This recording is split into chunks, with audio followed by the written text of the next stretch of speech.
Hi, everyone. On behalf of Cenosco, it is my pleasure to welcome you to today's Asset Integrity webinar.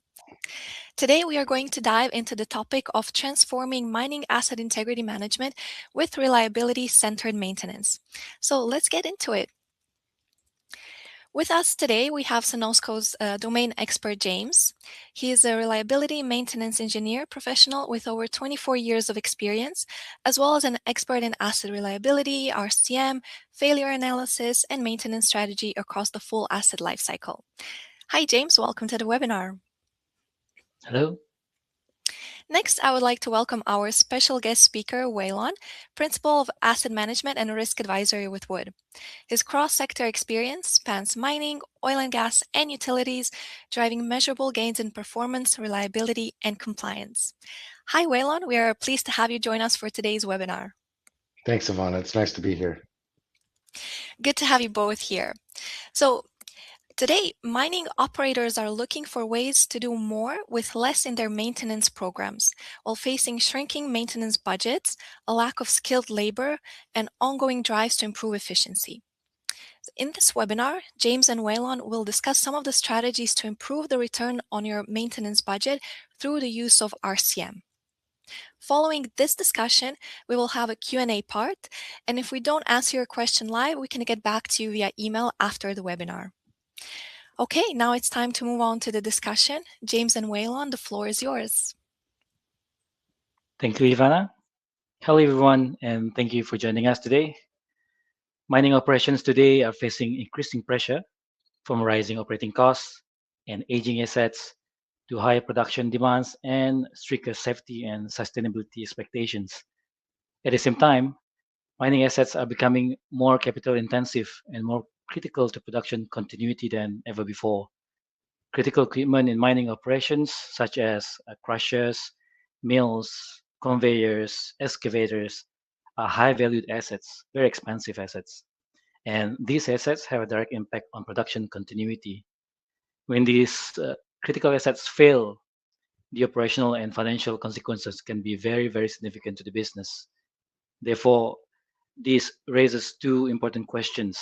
Number one, how do we focus reliability efforts on these assets that truly matter to the business? And number two, how do we ensure maintenance strategies of these assets are aligned with operational risk and business priorities? What we're seeing across the industry is a clear fundamental shift from maintenance driven operations to a more structured, risk based asset management. This involves understanding asset criticality, prioritizing these assets based on the business impact, and applying structured methodologies such as asset criticality analysis, ACA, and reliability centered maintenance RCM on these most critical assets. And to explore this topic, I'm pleased to be joined today by Wayland Malik, Principal Asset Management Consultant from Wood, who has extensive experience helping mining organizations assess their site maturity and implement risk based reliability programs. So, Wayland, from your experience working with mining companies globally, how would you describe the current state of asset management maturity across this industry? Thanks, James. Thanks for having me. Look, that's a pretty broad question. There's mining companies across the spectrum of multiple different maturities. We have very large global companies that have assets throughout a whole value chain from underground mining to pit mining, owning multiple operations that support a rail network to port. We have smaller companies who hire out some of those value chains and just concentrate on processing minerals, maybe a one particular mineral. However, it doesn't matter how large or small the company is. We find that there's multiple maturities within these companies when it comes in terms with reliability and asset management. So we see, you know, even today, some companies are very reactive. They're kind of the cowboy companies where they react to the breakdowns and fix the equipment. They're very proud of it and they keep going. We see some companies I hate to say this, but sometimes RCM or reliability becomes a project.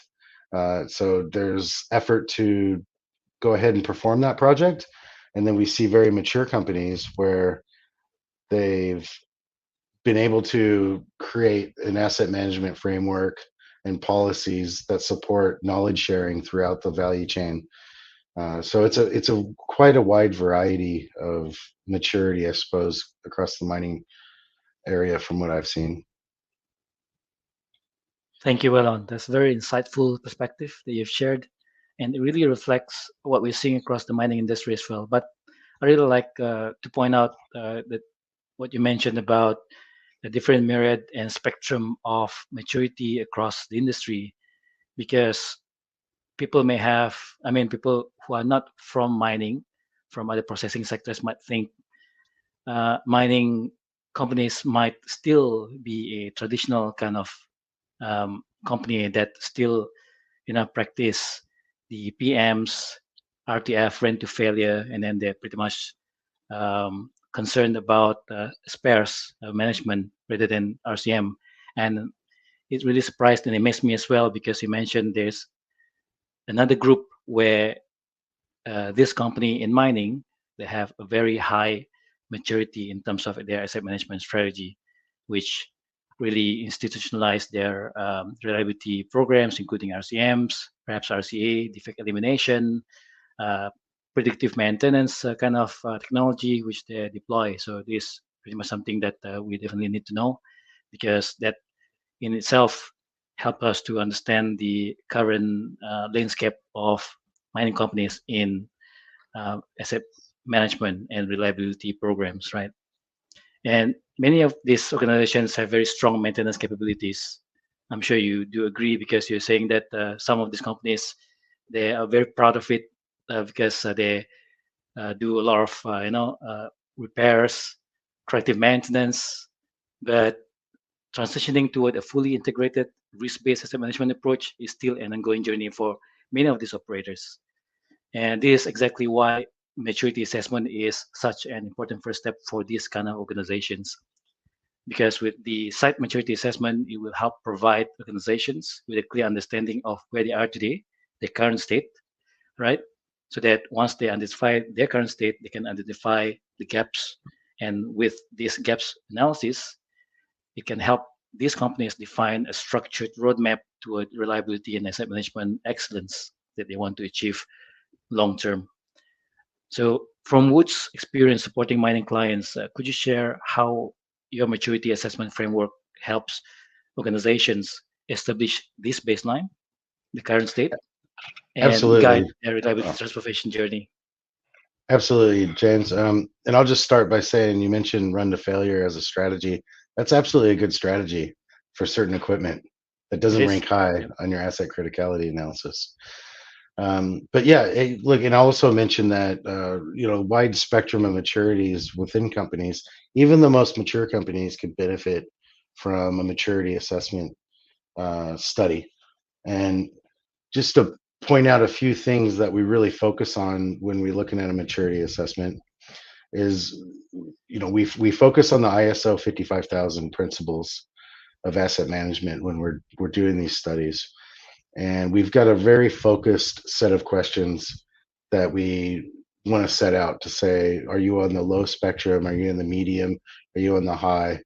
Um, we don't like to have too much granulation because we like to really pinpoint um, where the company is, where they want to go, and be able to build a roadmap from there. So certain aspects of the things that we like to look at is what's the governance and leadership, how is asset management directed, governed, and how is it aligned to the business objectives? Um, what is the asset management strategy and policy, number two? And how does asset strategy, how are they defined, deployed? How are they managed?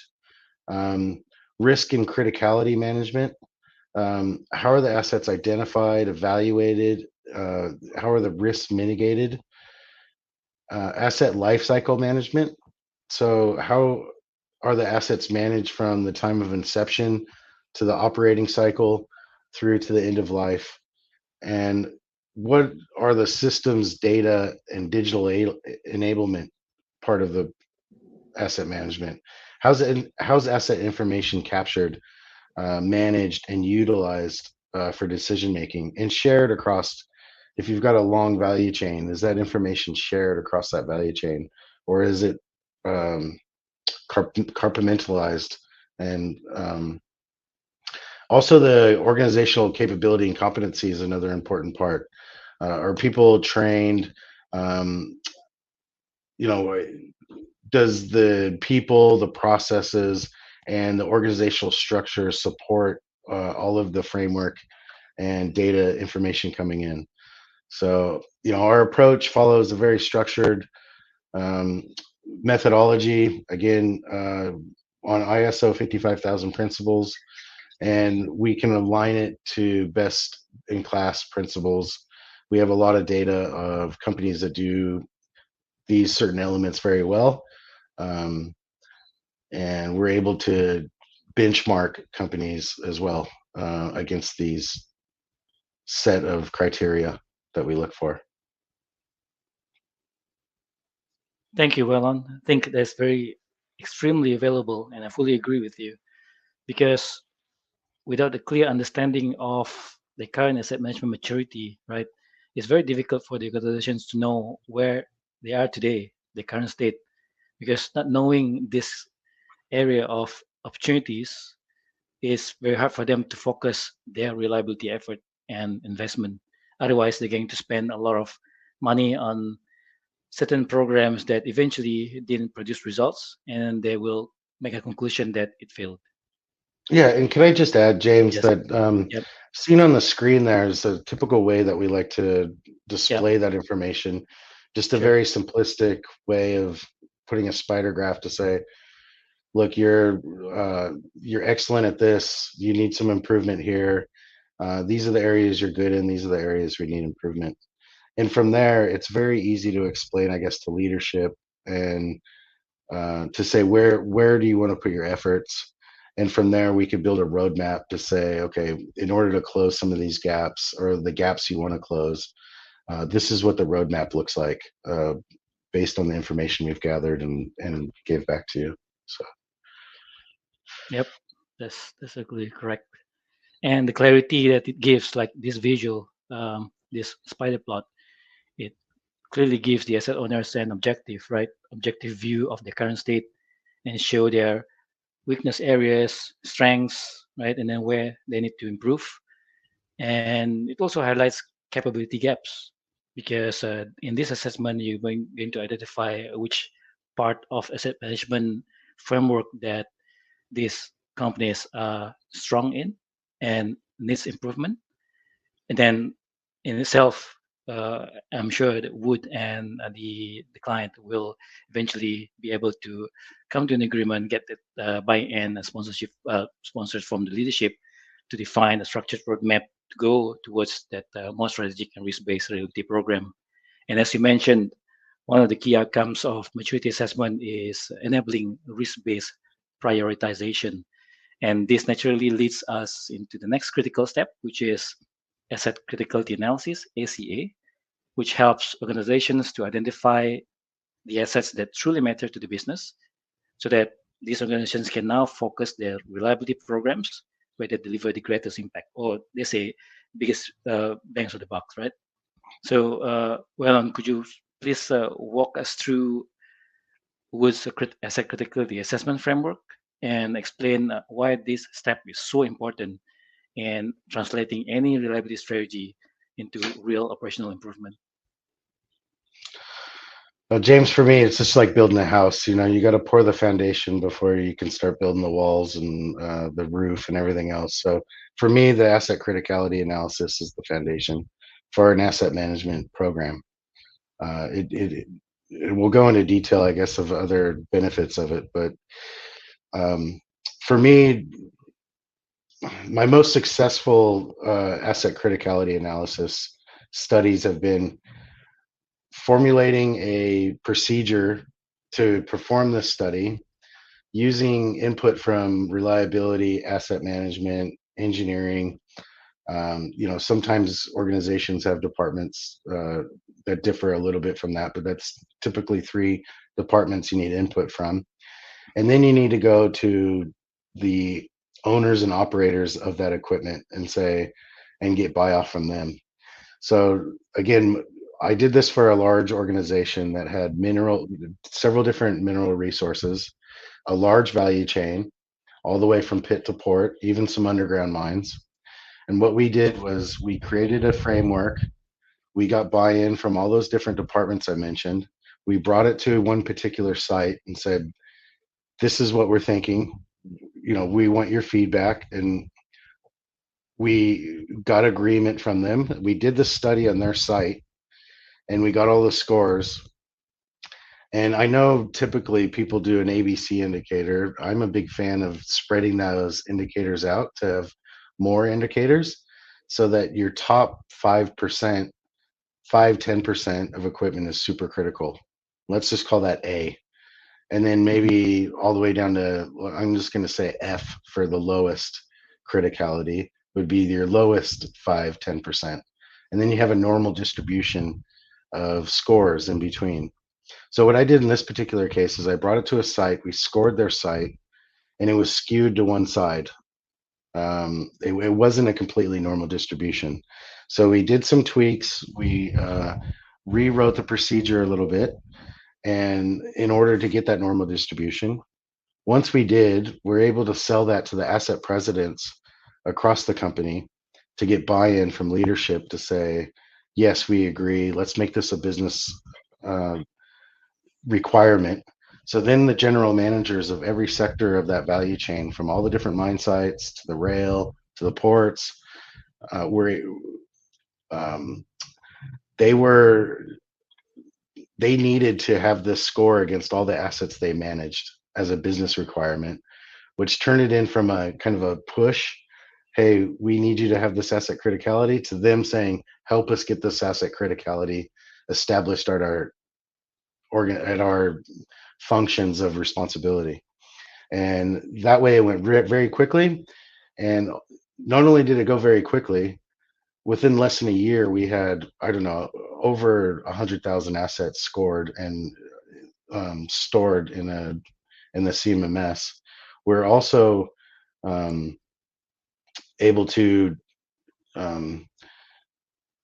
use that data to make some really conscious decisions on how we manage those assets. So let's focus on those top 5, 10%. Let's do RCM on those. Let's not worry about those ones that are really low criticality, and let's come up with a strategy for everything in between. Let's just make sure that they have a strategy.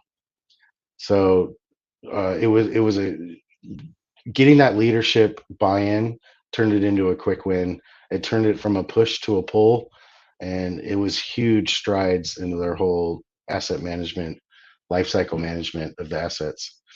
One more point I'll say is we were able to say, I don't care if you're operating this mineral or that mineral or port or rail, or if you're underground or open cut. We can now compare assets apple to apples for wherever part of the value chain you sit in. So if there's capital budget or whatever questions that come up, we're able to look at that score and quickly see how much risk it is from a health and safety to a operational to environment, or whatever the corporate risk matrix deems is critical to the company, reputation, things like that. Thanks, Wellon. I think there's one interesting point that you mentioned, because in one of the projects that you did for the ACA, right, you mentioned you didn't expect to see skewed distribution. And I believe that you and your team tried to figure out what caused the skews of the distribution curve.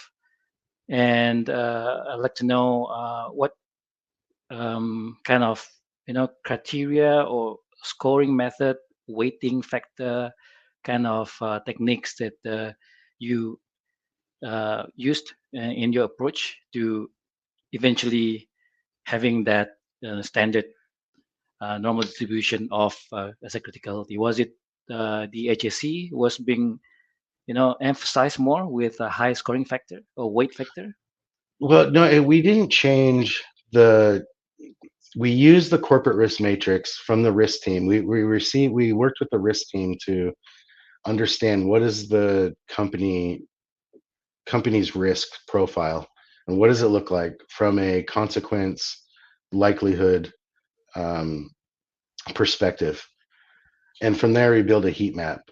But I think it was more about how we asked the questions and how Right. we came to a conclusion of the scoring. Um, so I don't know. For instance, I'll just throw out their trucks. This particular company has thousands of trucks. And so initially, it deemed that trucks were really critical. But when we reviewed the way we asked the questions, it was like, what really happens if we lose a truck and if a truck catches on fire in a pit? Well, the answer came back. You know what we really do is we grab a loader and we push the truck off the road and we continue mining. Because if we stop, that's how many millions of dollars an hour or whatever it equated to in downtime, and that's what drove up the risk rating. However, because they have thousands of trucks and the ranking was low, it was worth actually doing a reliability focused study on those trucks just because the sheer volume of assets that fell in that asset class. And once you do that one study, you can deploy that strategy across all of those assets. Not only that, you can probably understand there's some commercial aspects as well. If you've got that many of the same equipment from the same provider, that you could go to them and say, um, you want some assurance on sparing or maybe cost reductions for future units and understand what your future supply may need. So Yep. there was a lot of information that came from doing this one simple study, which is the foundation that I believe is the foundation. Yeah. From what you've just explained, it clearly, you know, portray the importance of doing ACA in a cross-functional kind of work environment, right? Because if you bring in the right personnel into the discussion and answering those questions, and that's where you're gonna be able to debate on the scoring. It's a good debate. It's a healthy debate, but in the end, the scoring is going to be representing the actual operational context or risk that is, within the business kind of context, right? And also, in the end, I believe there will be an approval process once this scoring has been you know you have identified the scoring, the numbers, and then you will go through a certain approval process where the the team that reviews the ACA results will agree before it's going to be uploaded into the CMMS, the ABC or A until F ranking. Yeah, absolutely. The particular example that I was providing before, it was made as a business requirement for the general managers of each of the assets to own that criticality score. And what I typically came across was sometimes they were involved, and sometimes they elected one of their one ups to provide sign off for the score. But they had their dedicated teams in the room with us doing the scoring. And I tell you, like this was a large company, so the first mine site was really taxing, and it took maybe 3 or 4 days to come up with all the scoring for all the equipment.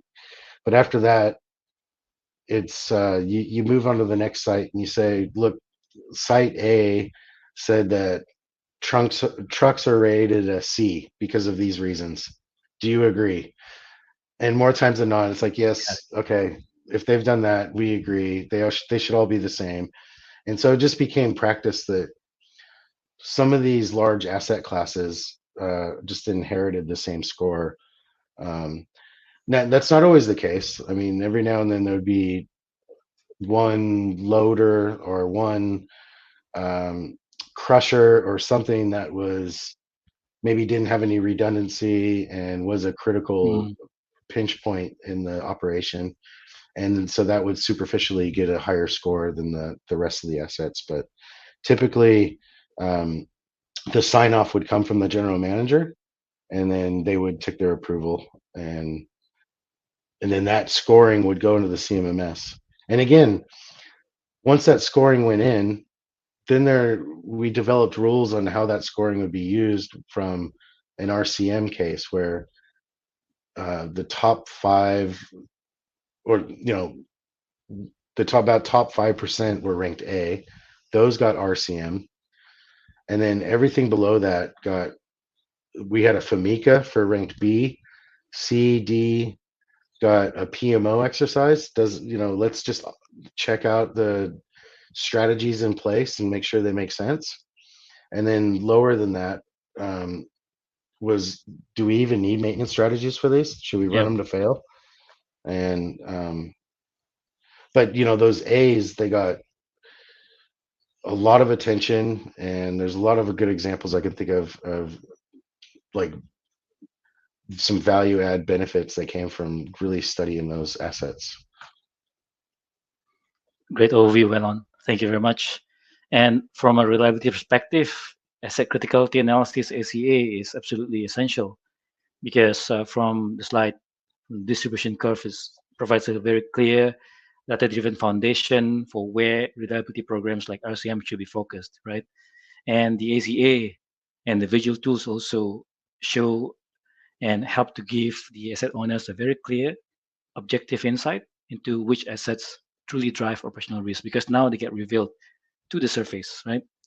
And it gives them that fact that not all assets are equally critical because sometimes you will hear everything is critical from operations, but when you do ACA, then you'll be able to identify that if it is a pyramid, the top pyramid is that 5% based on the distribution curve. That is where the uh, critical A assets belong to, and that's where you should do your RCM studies, uh, condition monitoring, online, etc. All the technologies. Not only that, And James, I've seen yep. it used for driving shutdown strategies, Hmm. um, to um, shorten shutdowns. If there's not those A assets left in the shutdown, maybe we can stop the shut, or extending a shutdown. Like, hey, we have to continue the shutdown because we have a critical or high critical assets that Yep. haven't had the required maintenance done yet. And then again, for the capital expenditures as well, they get focused. So True. it can be used in a myriad of different asset management principles. Agree. So since now we have covered on the importance of number one, the site maturity assessment, the significance of asset criticality analysis in identifying most critical assets in the business value chain. I think now it will bring us to the next topic, RCM. So, based on your extensive work with major mining operators, could you share how do you guide clients to approach RCM implementation? I know just now we've covered that you've done maturity assessment, identify that criticality analysis needs to be conducted so that you can reveal all those critical assets for RCM programs candidates.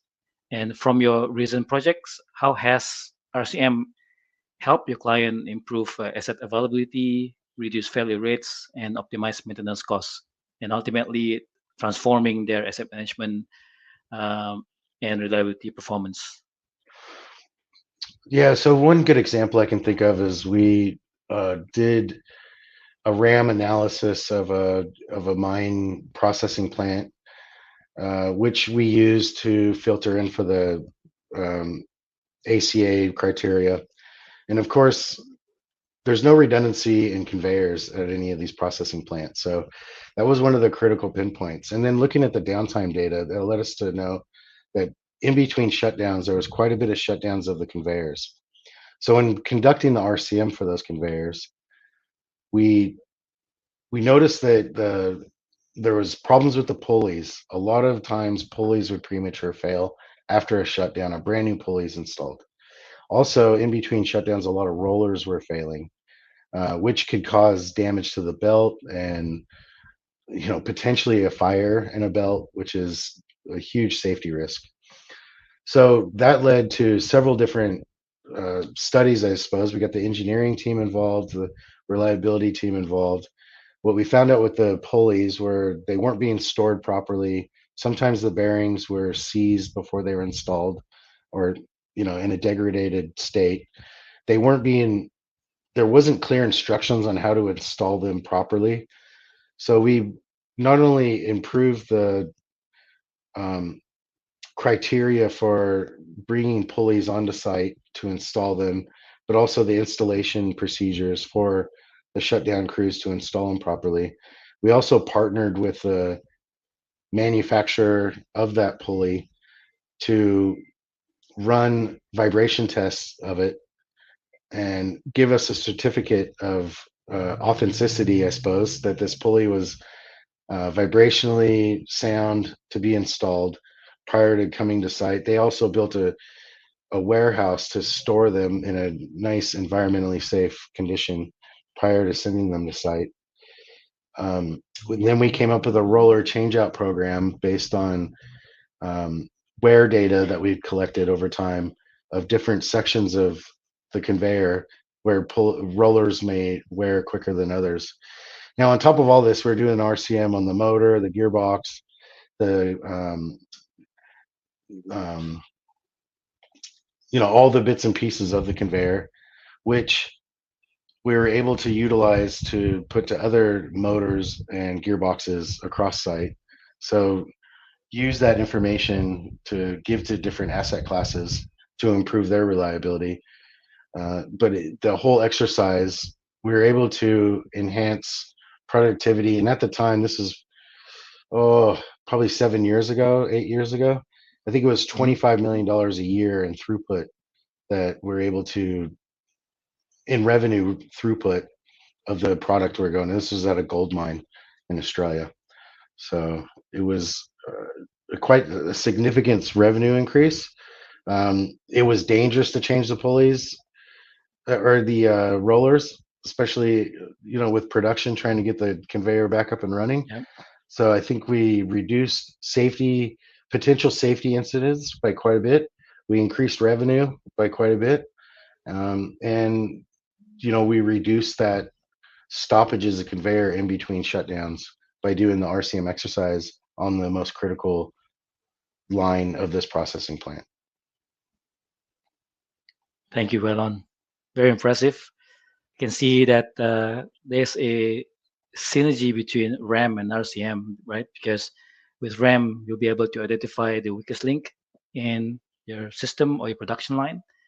And from RAM as well, for the output, you'll be able to identify which one is the threat to the production target, and also the vulnerability of the system to achieve whatever outcome of your RAM study is. Where that's why you identified the conveyor, and through RCM studies, then you identified the vulnerable components. And the RCM not just about defining maintenance strategies, but also developing procedures, right? And work instructions, like you just mentioned, how to replace, how to restore certain components, because based on your RAM studies, it shows the failure mechanisms incrementality, because based on your information, it occurred right after an intervention or a maintenance being performed, Mm. and yeah, the quality of the workmanship or the method of how to install and restore those components were not in place. And from your studies, it pointed towards that direction. Not only that, James, you get after you perform your RCM and you're hopefully successful in solving some of those problems, you have a lot more control. You understand what's coming, and you can plan for it. Just like I mentioned, the roller areas that would wear out quickly. We knew that we had to buy several hundred rollers for these Hmm. sections of the conveyor and have them ready at certain intervals. So we could have the crew ready, we could have the whatever we needed, cranes, the materials ready to do that job in the time we needed it. Where prior to doing this study, we were reacting. and a roller may fall out of the conveyor. Mm. Huge safety risk. And then somebody's got to climb up several, 20 meters up in the air and try to replace this thing. And when production's screaming for the conveyor to turn back on, it really gives you a lot of control, really reduce risks, and it gives you a good stable state of mind, I suppose, about what the future looks like for your maintenance and your production. Yep, I agree. And what you've shared really resonates with what we see across not just mining, but other asset intensive industries as well. Mm. And on the RCM itself, many organizations excel in doing and conducting very high quality RCM studies, especially on their critical assets. But the real challenge is actually not doing the analysis itself, but it is about how to sustain and scale this RCM across the fleet, across the site, across the company over time, especially when you do it in a traditional spreadsheet, right? And often we see the outputs of these very high quality RSM studies remain in spreadsheets, silo reports, and it can be in the volume of hundreds or maybe thousands. Depends on how the companies approach RCM and how do they do it and what kind of tools, right? And as the organizations try to expand the RCM program, which is what most of the companies in today's context are wanting to achieve, either site-wide or multiple sites, they found consistency, governance, and knowledge retention become very, very difficult. And with this, we know RCM and spreadsheets are not scalable and may not be also sustainable. And strategies may, in the end, apply differently over time. And the full value of RCM may not be able to be sustained and achieved over time as well. And I think this is where digitalization becomes a key enabler that can help organizations to scale the RCM program across the fleet, across the sites and enterprise, so that they can maintain governance. They can also institutionalize the reliability knowledge across operations. So I'm very curious to know from you, Wellon, from your experience supporting mining clients, right? Doing a lot of high quality RCM studies with uh, great significant results in terms of reducing breakdown, increase availability.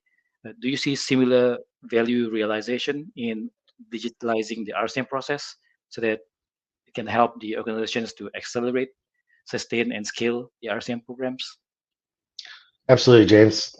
Like I mentioned before, some like the truck example I came up with earlier, that particular company did an RCM study on one truck and was able to enhance a fleet of thousands of trucks like that because they had digital Mm, enhancement and were able to share those learnings. okay. Now they've got a workforce that could work anywhere in the world at any type of mine site, and they they know how to work on that truck, and they've got the same spares, the same strategies, everything. Totally invaluable. I've also worked for clients who, on the other end of the spectrum, um, where they do an RCM study on a pump, and now it's time to do one on a gearbox, and now it's time to do one on this gearbox and on that gearbox, and it's like you said, it's just a file stored away, and it's really kind of hard to share between assets and sites. The last example I came up with that I talked about with the conveyor reliability um, function we did is that one site benefited hugely from it, but they had multiple sites across the globe, and that knowledge was not shared with all the other Mm, sites. So um, because they managed it well at that one site, as an organization they didn't share it very well across the organization, where and it's a time consuming, costly um, exercise. And so if you're enabled digitally to share those learnings and knowledge across your organization, there's huge benefits. thank you, Wellon. Exactly. And thank you as well for sharing that real world use case scenario of digitizing the RCM across the industry. And this is precisely what a digital RCM solution like Cenosco's IMS RCM enables, right? It provides a structured, governed digital environment that allows mining organizations or any organization, asset intensive organizations, to manage and scale the RCM programs across the enterprise, not just as isolated studies that's stored in a spreadsheet, but as a sustained capability through a digital platform. And it allows the teams to digitize the full RCM workflow, standardize maintenance strategies, like you mentioned, the trucks, right? Because they adopt this digital solution, now the whole teams can actually standardize their way of working. So one work instruction they can use right from one single platform, and that's pretty powerful. And they can deploy these strategies consistently, right, across assets, sites, and fleets. And at the same time, it ensures full traceability and governance of the whole RCM of the 7 questions, and then make it a full asset life cycle, governing your maintenance strategies, improving until you achieve the full value out from your assets.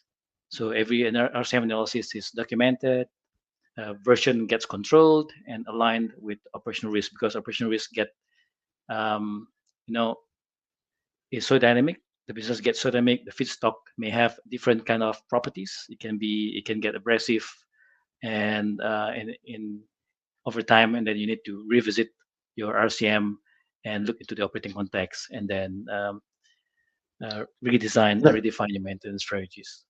that's a good point, James. But also mention too that just like the conveyor or the truck, once Hmm. you've done an RCM on those type of an asset, you've got you got material on gearboxes and engines and motors and transmissions and stuff that lots of other equipment that you operate and own can use those bits and pieces. So you've got a starting point for all these other assets, even if they are working in a bit of a different context, in a different climate or a different feedstock abrasiveness or whatever. So there's there's a there's a huge benefit from storing that knowledge and being able to get a quick start on your next piece of equipment that you want to study. Yep, agree on that point. And most importantly, the digital platform like MSRCM or digital solution of RCM help the organization to institutionalize the RCM knowledge within the organization, so it's not stored in someone's laptop, or when someone leaves, then the knowledge retention become hard to you cannot attain that kind of knowledge again. So therefore, digital kind of solution helps that area, and it makes RCM becomes part of the asset management system, enabling organizations to scale their programs so that they can improve availability and sustain long-term operational performance. And just to recap on the key topics that we've covered so far, we know everything really starts with number one, understanding your current asset management maturity, because that helps provide the baseline and roadmap and building a structured reliability program. Next, asset criticality analysis, ACA, that enables a risk-based approach, helping companies clearly identify assets that have the greatest impact on safety, production and cost, and candidates for RCM. And next is driven by RCM, which is the core engineering foundation for maintenance development, that allows organizations to address failure modes directly and improve asset availability while optimizing maintenance effort. However, as we have discussed early on, one of the main or most common challenges organizations face today is not performing the RCM itself, right? But to sustain it and to scale it to fleet wide or site wide or enterprise wide. And this is where digital transformation becomes crucial enabler that takes that transformative role. So, well, on perhaps some thoughts to share with our audience on the key topics that we have covered today. Look, um, I think we filled a pretty good gamut. Like personally, for me, maturity assessment allows you to see where you're at, where you sit. Sometimes it's hard to know especially when you first get in a chair, and you're trying to figure out where do I move this in the right path for asset management excellence and ISO 55000 alignment. Um, ACA, it's the foundation. It helps all sorts of different departments increase their asset management quality and their reliability efforts. Um, I've seen huge benefits from doing RCM exercises myself. It's it's an enjoyable process. It builds collaboration throughout the teams, Mhm. and um, it could break down silos and gets other teams working together. Um, spares are very important. The capex, the um, operations teams, the production teams, they all need input. So it's builds a lot of resilience, I think, within the organization, as well as you've mentioned, James, is that digital enablement to really add the value to the exercise and to be able to share that wealth of knowledge across the organization is super important. Thank you, Elon. I guess just one last thing is, Yeah. you'll see increased safety, which hugely important, especially with new Yep. legislation coming out in some countries, um, with responsibility of safety. You got increased revenue, um, uptime, and just the less stress of having to fix stuff in the middle of a production run causes a lot of uh, alleviates a lot of headaches. Thanks, Elon, for sharing your thoughts on that.